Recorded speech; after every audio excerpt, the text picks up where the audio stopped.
Hey, everybody, and welcome to VirtualTrekCon with Cirroc Lofton. Hello, hello. We are joined by the most special of special guests, quite possibly the most special guest anybody could ever have, Mr. Roddenberry. How are you? I'm doing great. That's one hell of an intro, and you've buttered me up pretty good, so I'll answer any questions at this point. Yeah. So we just, first of all, just want to say hello, check in on you, make sure you're doing well. The air quality's been pretty poor lately, and we've had a lockdown. How is everything? Your spirits are high, your health is good? I'm very fortunate. I really can't complain. Yeah, the air quality did suck. In fact, I'm in my car right now because I have driven to San Diego today to get the hell out of Dodge. It's just to get out of LA, and I've got just renting a place down here. And granted, the air doesn't look that much better right now, but it's near the ocean, so I'm going to enjoy that. You look good, man. It's been a while since I saw you last. Actually, I don't even remember when the last time I saw you. It might have been one of the events. But I think you were giving a great speech, uplifting people. You're always there to like pick people up and be supportive. That's kind of you to say. And then I'm at the bar drinking with all those same people. Well, that's how you pick them up. That's how exactly. What better way to support somebody than to have a glass of something with them? Exactly. But yeah, man, I feel like a real kinship to you, Rod. I remember seeing you growing up on the set, walking down the aisleways of Paramount, and I just felt like there's somebody that's my age. There's somebody that kind of gets it. You know, it's funny. You and Will, two guys that I met early on when I was young, we're in the same bracket age area. And then Will and I were like, oh, good, another kid. And then we never hung out. And then you were there and like, oh, good, another kid. And then we never hung out. So I don't know. I feel like an asshole. I don't know if I can say that on there, but I feel like a jerk. I didn't intentionally not hang out. I just did my own thing. So as you were busy doing yours for sure. Yeah, I mean, you know, but I just felt like, oh, there's somebody that's my age. I mean, there was nobody really, everybody was adults on the set there. So just to see somebody that was my age, I was like, I got to get to know that guy. And I always wish that I could spend more time hanging out with you. But, you know, obviously it didn't happen as much as we wanted it to. Yeah, yeah. Well, I got to tell you, though, so I had never watched a little bit of fanboy in me. I had never really watched Deep Space Nine all the way through. I've now just started season. I know. Listen, I saw. It's funny. Years ago, so I plugged into season 5 and caught season 5, and then I never went back. And then, listen, I just did my own thing. But for one of the shows we do, we've been watching all the Star Trek, so we're on 5th season of Deep Space Nine, and you know, I'm like, oh, well. I'm 20 plus years too late, but I'm starting to enjoy the show. And Cirroc, you're freaking amazing. You absolutely are. And I have a million questions for you on like what it is to be a kid. And listen, people have already asked you this, and this isn't my show, so I'm still going to ask. We welcome these questions because doesn't Deep Space Nine age so well? Yeah, no, it absolutely does. And to be a kid on set, like I'm kind of curious. I don't give me the quick answer because you've answered this for so many people already. Will has explained his side, and not only that, to be a kid on set who's forced to wear terrible sweaters, terrible sweater patterns. I mean, yeah, you but must those be traumatized sweaters from that alone. Those sweaters also aged well. Yeah, yeah. Now, I don't know about that part, but. You know what?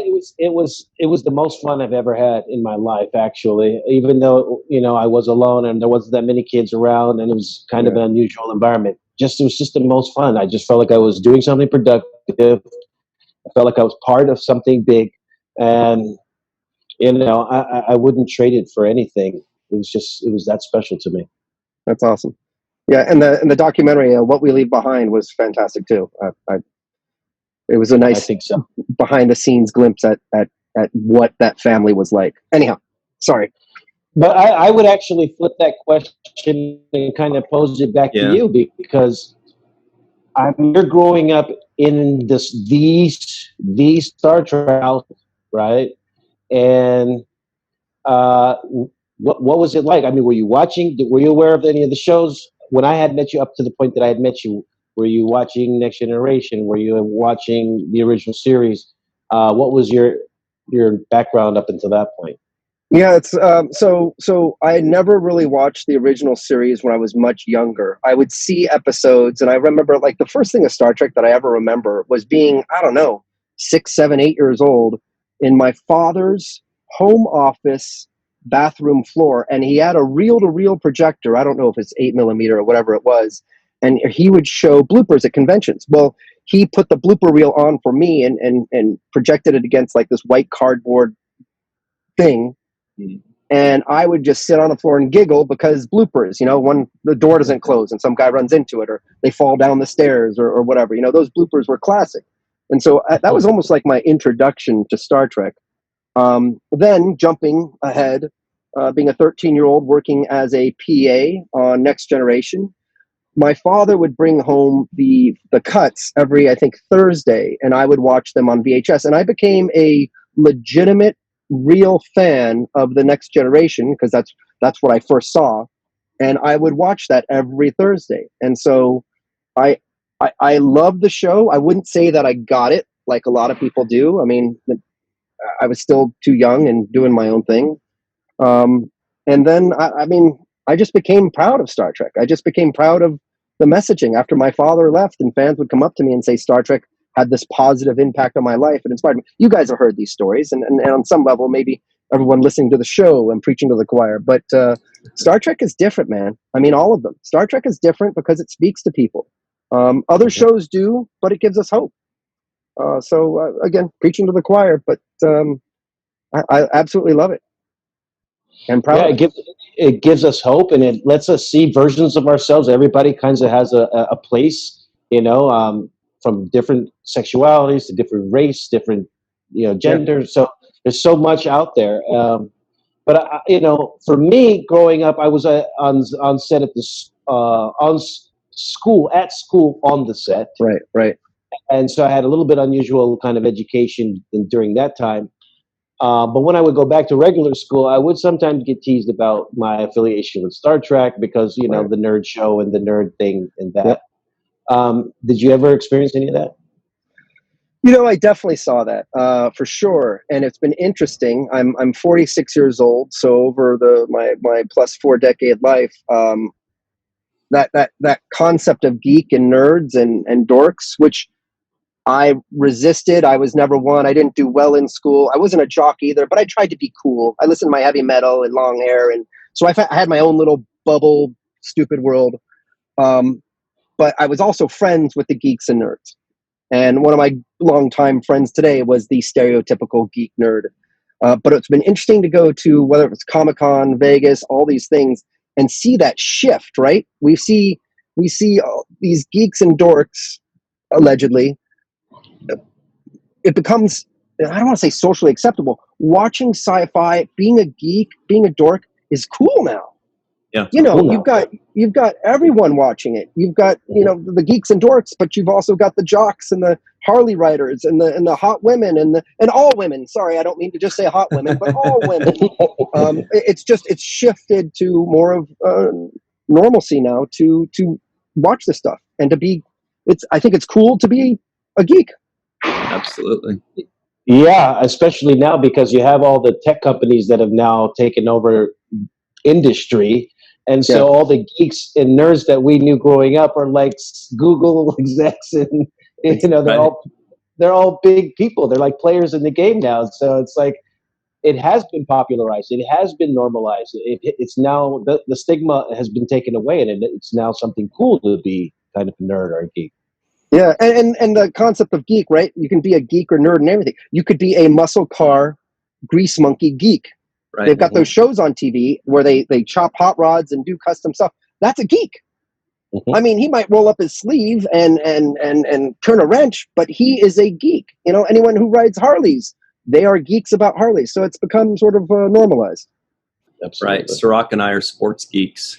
That's all we talk about before and after recording, and sometimes accidentally during recording when we're supposed to be talking about Star Trek. But Rod, I want to take it back real quick to Deep Space Nine for a moment, if that's okay, because sure.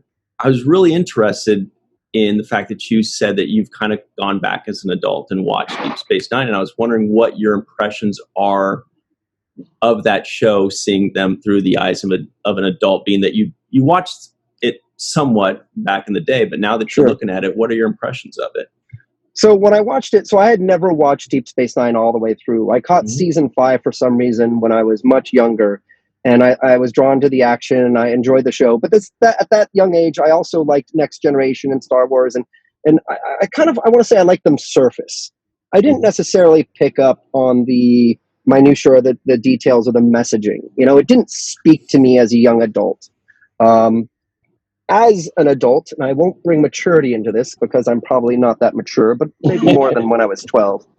I obviously see more now, and I'm able to pick up on more. And watching Deep Space Nine from the beginning to now season 5, which I haven't finished it yet, I've really enjoyed. For me, Deep Space Nine, the difference there, character. Not that Next Generation didn't have character, but there is tremendous growth in character and relationships. Again, preaching to the choir here. It's been really fascinating to see these characters grow, evolve, and form friendships and romance. And I mean, Cirroc, you and Aaron were phenomenal. You've been phenomenal through this whole experience. And I know I've got some really interesting things coming up with Aaron's character. But I love seeing that. You guys started as little kids, at least on the show concept. And now we're at a point where you guys are young adults and you're dealing with real issues. It's not just, I don't know what episode it was or how many it was, Cirroc, where you're trying to meet a girl. You guys are dealing with serious stuff now, which is great that they've given your characters real roles instead of kid roles. So I'm really enjoying it. Yeah, rest in peace, Aaron Eisenberg. This is a shout out to him. Yes, he's with us. But yes, and it actually showed a interspecies relationship. We talk about interracial and different sexual relationship, but this was like an interspecies relationship that two people were able to grow together. But I wanted to ask you. So you're in the Star Trek. You grow up in it. Was there a part of you that said, I want to do something different and kind of rejected it for a while during your evolution and growth and say, I kind of want to try my hand at different things. I want to not be about Star Trek right now. Absolutely. Absolutely. My entire teenage and probably part of my 20s, I was trying to figure out who I was. And I won't even say I figured that out yet. I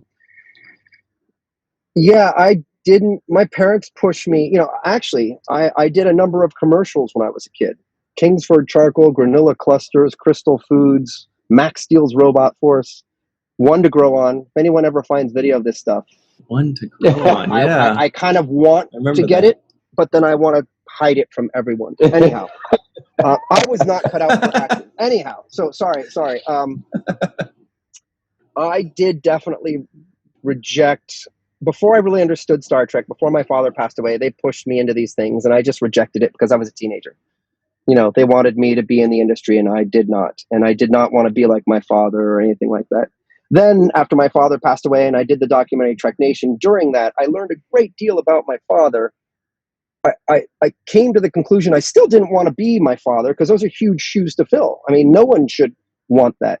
But for me, it was just taking the next steps because I really, truly loved and appreciated what Star Trek meant to people and the messaging behind it. And that's what I decided I wanted to make my life about. And it's going to my own small way. I am not personally creating the next Star Trek. I'm not necessarily creating any TV that is that inspirational right now. But in my own way, we've got a family foundation. We're carrying on that messaging the best that we can. And Star Trek has always inspired. And I want the Roddenberry name to always be synonymous with inspiring people. So, Cirroc, you had a similar life path, I think, which is why you're so interested in that specific question, in that in your youth, you were part of Star Trek, and then you kind of wanted to branch out and see what else you can do and spread your wings and define yourself as an adult. And it's kind of recently you've come back to it and and have really been able to appreciate Star Trek for what it is through the eyes of an adult, right? Yeah, I mean, part of me was kind of like, I want to get away from it. I want to get away from, the stereotype or being pigeonholed into something. And so, yeah, I wanted to explore and expand and try something new. But, I wanted to pivot from that back to Rod. Avery playing the Captain Sisko, I got to share it. I got to get to know him, build a relationship. But because of that, because of him making sacrifices, being away from his family got less of him. So while he's being shared with the rest of the world, his own family is not sharing in that. And I feel like to some extent, maybe you experienced that with your father, because your father was like so important to the rest of the world and to all of these people. And maybe, some of that time was taking away from his family time and the time that he could have been spending with you as well. Well, it's really interesting you say that, and it's very humble and astute of you to sort of see, very mature of you, because I didn't really realize it until much later in life, that sort of idea. But just for you to say what you said about Avery and have that sort of sympathy, empathy for his family is incredible. Yeah, so Star Trek was a second family for my father. When my father went to Paramount and they started doing Next Generation, you could almost see the instant. I was 13. I was just learning how to stand up for myself in a way and starting to defy my father like a young teenager does. And he became less and less, a parent at home. So you could definitely see the classic psychology of fathers now away and sons trying to, anyhow. So I was rebellious. We fought a lot, and I was an angry teenager and all this sort of stuff. He wasn't non-existent. We just didn't connect as father and son. There was a huge generation gap. My father had me when he was 52 years old. And so I feel like regardless of Star Trek or a job that kept him away, we just didn't connect.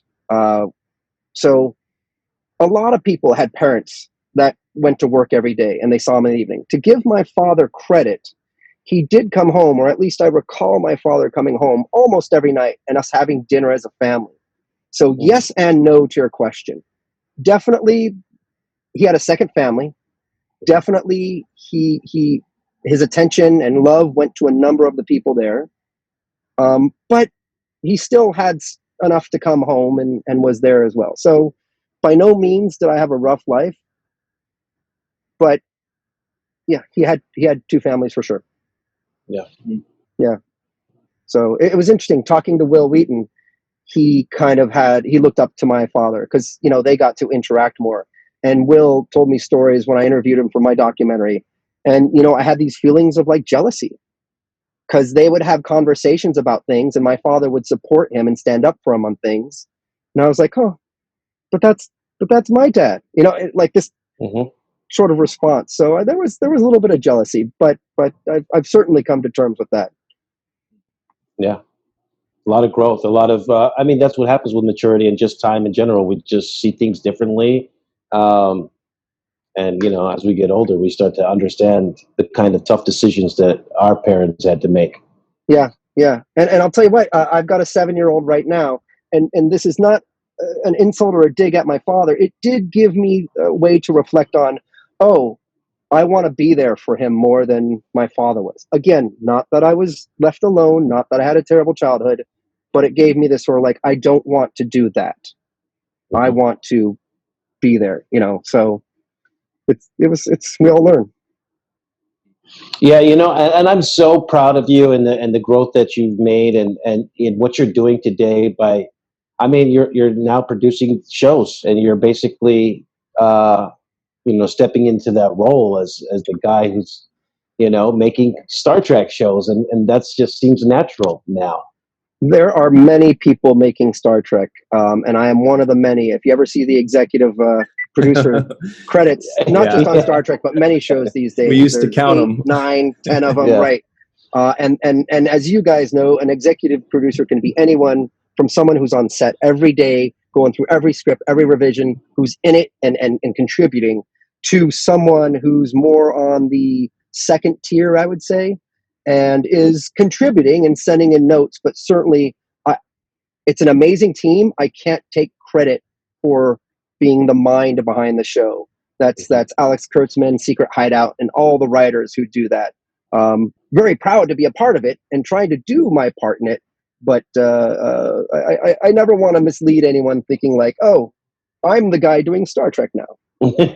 Right. But you know that having your name attached does give us all of us Star Trek fans, it gives us this sense and this feeling of ease, of happiness, of joy, that this is all still in the family, in the Star Trek family, and it kind of has your stamp of approval. And there's something else that you do with regards to that. And we talk about Star Trek Las Vegas all the time. We talk about these Star Trek conventions.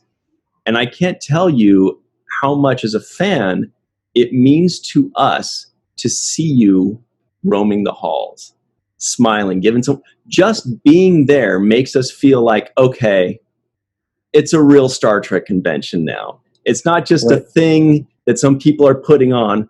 Rod's here. It just adds to the officialness of it. And we really appreciate it. We love your positivity when you show up. We love the inclusiveness, how you seem genuinely happy to see everyone. It's this amazing feeling. I just kind of wanted to ask you, like, when you do go to these conventions, is there a certain mindset you have? Are you going there to spread the joy? Are you going there because it gives you joy? What's the feeling behind all that? Well, absolutely the last one there. I have fun. I mean, I really have fun. And, I do love talking about the Star Trek philosophy. I'm not the guy to get into the minutia of episodes and start talking about when the character did this and that. I love the bigger ideas. I love the philosophy. I love the inspiration. So my stage time, I try to dedicate to that. Sometimes it's something else, but I love it. And it doesn't have to be at the bar, but I love sitting down and talking to people. But at the end of the day, when we used to go to Quarks, and now we go to the what do they call it, the Rio, the whatever that place, Masquerade bar, and just I'm friends with everyone. I'm also not a huge celebrity. Sure, I have the Roddenberry name, and at a Star Trek convention, that is more significant than outside of. But Cirroc, you walk down a hallway and people are running up to you because you are a face. People love seeing you. You're an actor. I walk down the hallway, and just because I've been going for years, people talk to me, but I don't get swarmed by people. I have the best of both worlds, and I'm not necessarily bragging. I guess I am a little bit. It never gets too much for me. Whereas Cirroc, maybe you just want some time. You don't want to be bothered right now because you're doing something, whatever. And you've always got people coming at you. For me, I walk down the hallway, people recognize me, give a little nod, whatever. So it's great. I love being there, truly. Yeah, that's one thing that definitely comes across is how down to earth you are. I feel like you'll relate to people, and sometimes we envision people on this pedestal on this high level and say, oh, that's whisper his name, that's Eugene over there. But with you, I feel like you're walking up like, hey, what's up, guys? And there's no pretentious, there's no I'm sweet. somebody. There's like, what are you guys whispering about? I've never been pushed. I've never been in that position. I've never had to run away and hide because I'm not a big celebrity. So it's the best of both worlds. I can be myself. I want to ask you a little bit about something else on a side note, and that is your love for scuba diving. Where did that come from? Like, why scuba dive? That's like not a usual thing that people pick. Yeah, I'll tell you the quick version of the story, and I don't even know how entertaining it is, but it is to me. When I was 16, I got my driver's license, and I was just so excited to be an adult and do things on my own. I had heard two adults talking about scuba diving, and I love the water. And I was like, I'm going to go do that. So like one of the first things I did when I got my driver's license, I enrolled in a night course to get my NAUI certification, my open water 1. And I did the class. It sounds stupid to say it now, but I did that on my own. I passed the test with a 94, where at that time at school, I was getting C's and D's and the occasional B. So I was so proud of myself. And then I had to do my checkout dive. And my mother, instead of going that weekend, my mother forced me to go to a like SAT prep thing or something like that. And I was so pissed and never did it. But then a few years later, I went to college, did the course again, passed, and got my certification. I just fell in love with the ocean. I mean, it is, I've had every experience underwater that you can possibly have in terms of emotion. Granted, fear is not a big one, but sure, it's happened.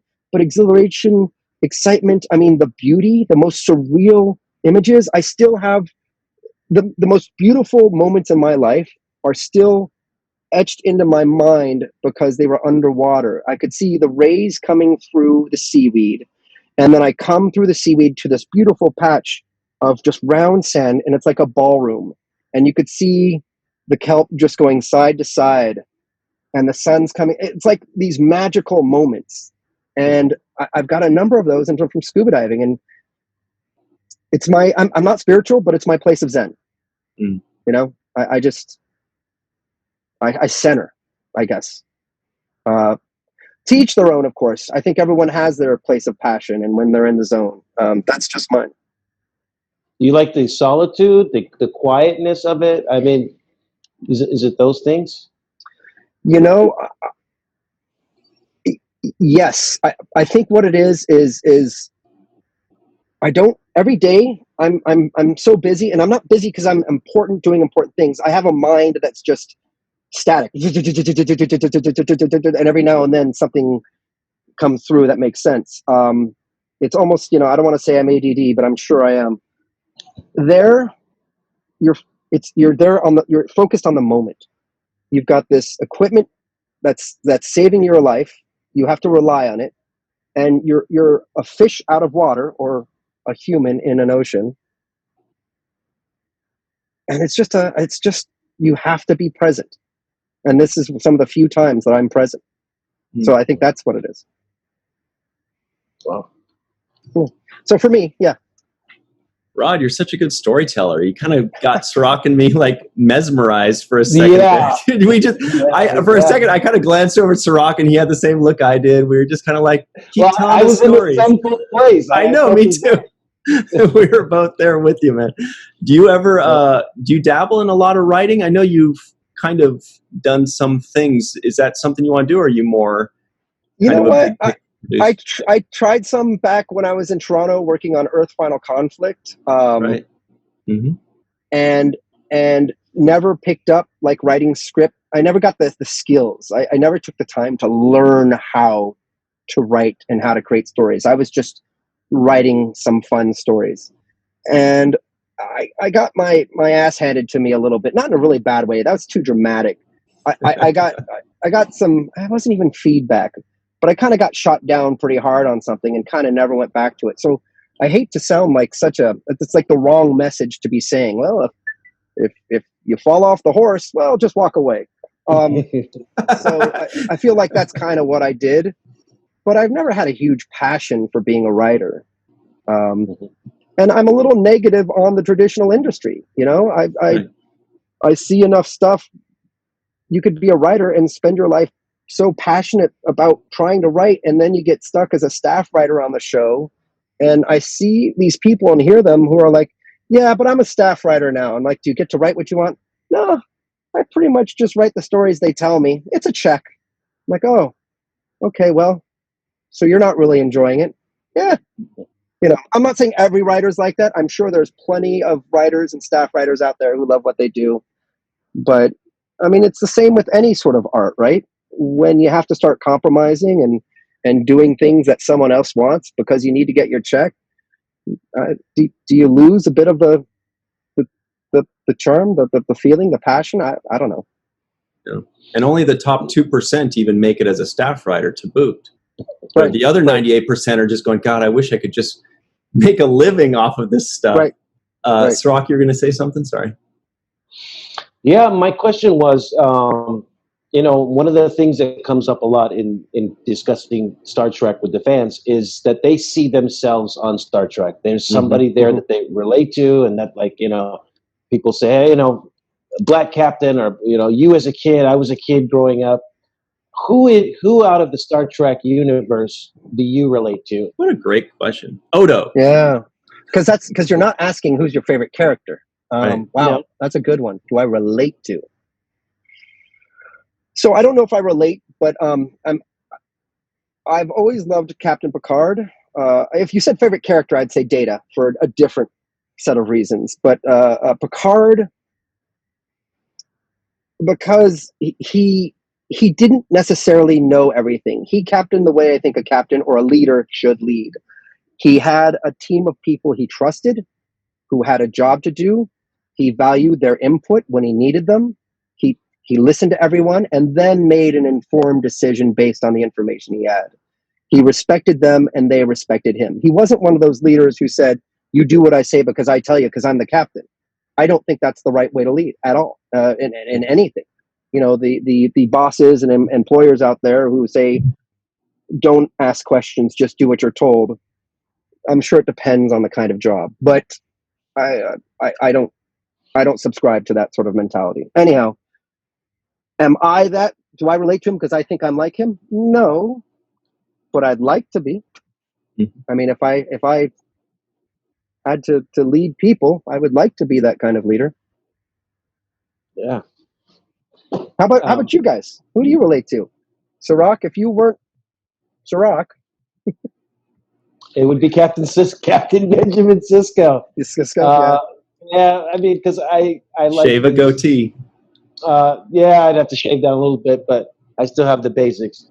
No, I like his leadership style because of some of the similar things that you said. But I really like the man he is because he always led by example off the screen, not just as an actor. But I've never seen him be impolite to people. I've never seen him call a woman out of her name or be not respectful of a woman or anybody. And so those are the kinds of things, like, people say one thing and then they do another. But this, with Avery, I felt like he was saying and doing the right things. They matched up and there was an alignment. And also the degree, the level of education and the way he articulated himself. Those are the things that, I admired about him. Yeah, it's interesting you say that because I was just thinking about his character. It certainly did grow and evolve, but he was kind of I don't want to say a man of few words. He spoke everything he said. He didn't embellish. He said what needed to be said, never in a rude way as a captain, but he seemed to. The occasional episodes that he had a social moment was nice, but when he was leading, he was doing what needed to be done, and I think telling everyone and what needed to be said. And so it's been nice to sort of see his character do that.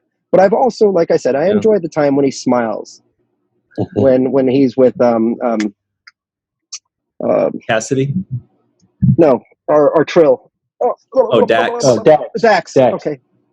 And the old man comments come out and stuff like that. And the tender moments, of course, that he's had with you. What's the episode where it's you as an old man played by Tony Todd? Tony Todd. Yeah. Tony Todd.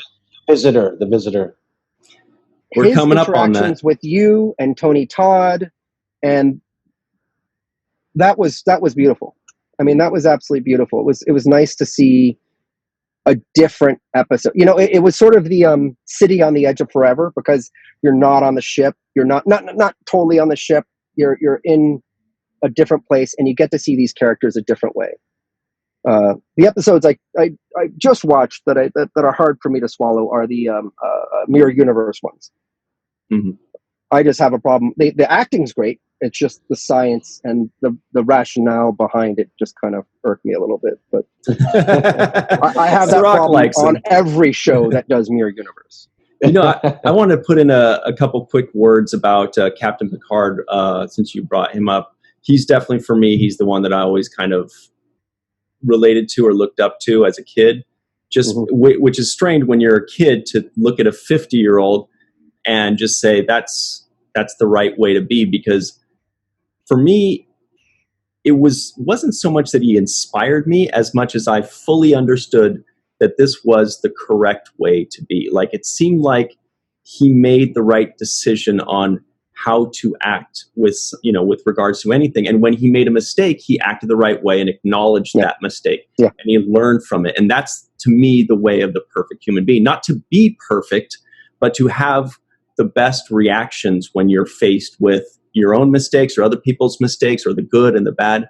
And he just seemed like if there were 7 billion versions of Captain Picard on the planet, we'd be doing pretty well. You know what I mean? Like, he's that kind of person. But Rod, I agree. He's just too good. He's just amazing. Can we get a little bit of a Captain Picard voiceover? Okay, how about this? Beverly. Well done. Thank you. Well done. Master. But I did want to ask. Go ahead, Ron. No, and I just want to say Anson Mount is my most recent number 2 as Pike. Nice. Because if you guys saw the first episode of season 2 of Discovery, the way he comes onto the bridge and introduces himself, perfect captain. Yeah. He brings his details up on the board. He shows his flaws. He says, "I'm not like your other captain. I'm not perfect, but I'm here to lead you. We have a job." He was a leader, but he was also respectful, and he was humble. And I was like, "That's okay. You're my number 2 now." So I'm looking forward to the new Pike series, Strange New World. So are we. But Picard is still number 1. Number 1. People are really looking forward to Strange New Worlds. But I did want to ask you, Rod, obviously there's so many answers you could give to this, but if you have any specifics as to something you hope to see in Star Trek in the future, it could already be something that you're already seeing, whether it's more series or whether it's an emphasis on something, or whether it's a character or an idea that you've always wished they would explore. I can't be specific. Meaning, I don't have a specific. I love the question. Right. I can't be specific because I don't have a specific in mind. But I really like the episodes that make you think. Black Mirror is a great series. I'm a huge fan of that one. And unfortunately, there's usually sort of not all the time, but a dark ending. It's about technology and how we can abuse technology and how we take for granted AI and what it might be in the future and how we abuse it. And anyhow, they just had an episode. Well, came out a while ago, and it was 2 men. I don't want to give too much away. 2 men who, and it's been a while, who meet in virtual reality and different characters, but one's a woman, and they fall in love, but they don't know that they're both men. And one of them finds out, and he's really bothered by this. "Oh, you're a dude. I can't believe it. We had virtual sex because it's in the future," and all that sort of stuff. It tells the story of this relationship and how they sort of dealt with that, and that sort of, in the end, love is love. And Discovery has 2 gay characters, and that's fantastic. I mean, I wish we did that back in Next Gen Deep Space Nine, and yes, there were hints of it, but I wish they tackled it much earlier. I'm glad they're doing it now. I do want episodes that make me think. The Star Trek has always been at its best when it's making the viewer consider a different point of view. Mm-hmm. And I would say in recent Star Treks that isn't happening as much, where I'm going, I actually never thought of it that way, but now I'm going to consider that point of view because it's 100% valid. And we are in such a divisive time right now where all of us, I'm not saying I'm better than anyone, are very reactionary, right? Our leader says something that seems completely ridiculous, and I just want to shake my fist and say, he's a fool, he's an idiot. Even if I feel that way, he's still a human being, and it's worth me taking the time to try to understand it, even if I still disagree with it. but I'm doing what everyone else is doing, and I'm saying that frickin' moron. I can't believe he's doing this. We all need to sort of, I don't know. It's so hippy dippy, but be more empathetic and have more unconditional love and understanding, and then make an informed decision. I'm really glad that you brought up that episode, the Black Mirror episode, because that is, in my mind, I did see that, and that was the best episode. It was like immediately good. From the first minute to the last minute, it's just this perfect episode, and it has such an interesting take, and it does make you think, like you mentioned. Really glad you brought that up, Cirroc. I don't know if you've seen Black Mirror, that episode, but it's perfect. No, I haven't seen it, but I can attest to what Rod's talking about, which is when you take a concept that we're already opinionated on and we already have made up our mind that this is wrong or this is right, and then you change the context and you take it out and put it in somewhere else in some other kind of form, and you put it in the future, or you make it about aliens instead of a race, and you take the exact same thing that you believe in and see it in a different way, and you're like, I don't believe in that. And that's when you start to question your own belief system and how you think. And am I right to be looking at people like this? Am I right to be treating people like this? And that's what Star Trek and sci-fi does so well, is taking things out of context but making you think of the current event issues that we're dealing with.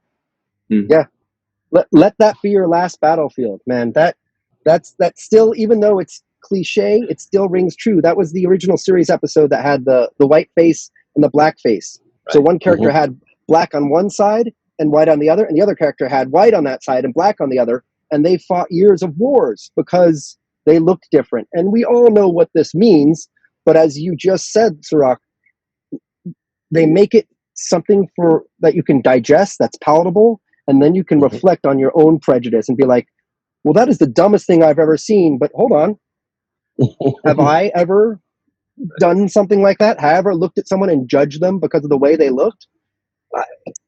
That is when Star Trek is at its best. You're 100% right.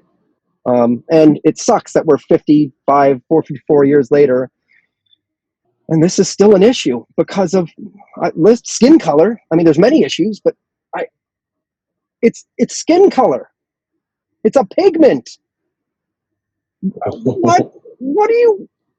I don't even get it. I really don't get it. Anyhow, I know people were brought up with certain things and just aren't used to the different things that might be in the world. I feel like it's kind of maybe not their fault. It's our fault as a society for not providing the opportunity for people to have broader experiences. Right. Well, it's Star Trek's fault that things are improving, though. That we can all agree that Star Trek has done their part. Okay? Yes, absolutely, and that's why I'm proud of it. We do only have just a minute left before we have to run, but Cirroc and I have mentioned a lot of times what we're just discussing, which is that's pretty much what Star Trek does best and better than any other show, is the illusions from the metaphors of, well, those guys suck, I can't believe they're doing those things, and then you stop and go, wait a second, do I do that? They do just such a great job of giving people introspection. Because it's, like you said, more palatable through an alien, watching on an alien or an alien planet or whatever it is. But I think that is possibly above all the genius that is Star Trek, I think. Yeah. Well, you guys have been very I have one last question. Please. One last question. I want to make sure I get this in. I don't think you envisioned yourself being at this point right now, having your name on the shows and producing all these new shows. Back then, when I first met you on the Paramount lot, are you okay with, and would you be all right with, now that you have a 7-year-old, your 7-year-old growing up and stepping into the same shoes that you've stepped in for your father? I mean, whatever my kid wants to do, as long as he's passionate. If he wants to study ballet, I am 100% behind it. Whatever it is, he just has to be passionate. If he wants to make cutlery for the rest of his life, I want him to make the best damn cutlery out there and love what he's doing. So sure, if he wants to be in the movie making business, I want to make sure he gets every experience and sees it from every angle and can decide what part of it he wants to be in and how he wants to play that part. Yes, I have no problem with that. Will I ever push him into the industry? No. I'll show him what I do, and if he gets curious, I'll have him take a class of something and just keep trying to figure out what he loves. Yeah, you know. One of my greatest little wishes was that I had the chance to meet your father. I met your mother, who was a wonderful woman and showed me nothing but love every time I was around her, and lit up the stage when she was on the stage. She was a very energetic, like a radiant person.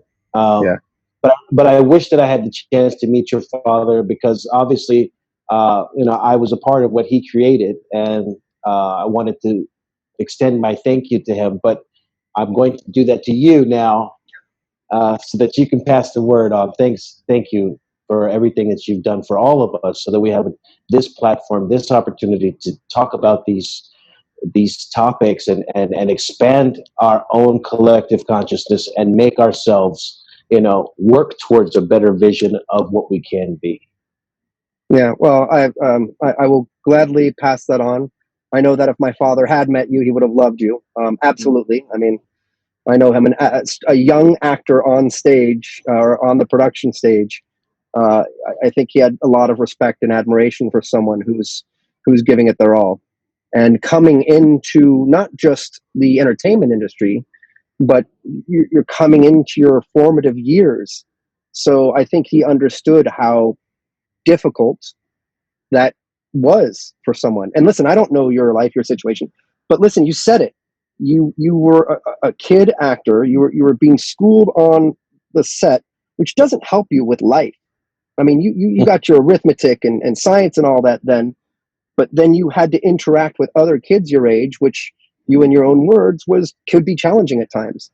So I think he had a lot of respect and admiration for someone who chose to do that. So gladly, I'll pass it on. Thank you. Awesome. Yeah. And thank you for having me on the show, guys. Rod, thank you so much for taking the time. We know you're always all over the place. You're working on things, or you're having fun. You're living your life, and we appreciate you taking some time, and the dog's time, whose name I forgot. Yes. Nuke. We got Nuke back there. Where is he? There he is. Hi, Nuke. Oh, he's so good. He's chilling. There's Nuke. Yep. But thank you so much for taking the time to talk with us. We really appreciate you. We appreciate what you do. We appreciate what you stand for and what you say. So thank you. Yeah, and I take it there's going to be people watching and listening to this. So at the VirtualTrekCon. Yeah. Well, hey everyone! Yeah. I hope you're having a great con. I wish. Well, maybe I can be there to join you. Well, I guess I am there through this joining you. Yes, you are. But I can attend, and maybe I can sit down and watch the show that you're watching now, which would be weird because that'd be me. But you can, and you can be part of the live chat as it goes as well. Perfect. And then I'll make jokes about this. The guy in the green shirt. And then on top of that, we'll see you at the next in-person convention, and it will be the glorious thing ever. It certainly will. It certainly will. And I appreciate that we had good conversation, guys. Thank you. Sorry? I just wanted to remind everybody about Roddenberry.com and the great work that you do there, the merchandise, awesome stuff. So everybody should check that out as well. Thank you. Great. Thanks very much. Rod, we'll see you next time. And everybody else at home, thank you all very much. And we'll see you next time.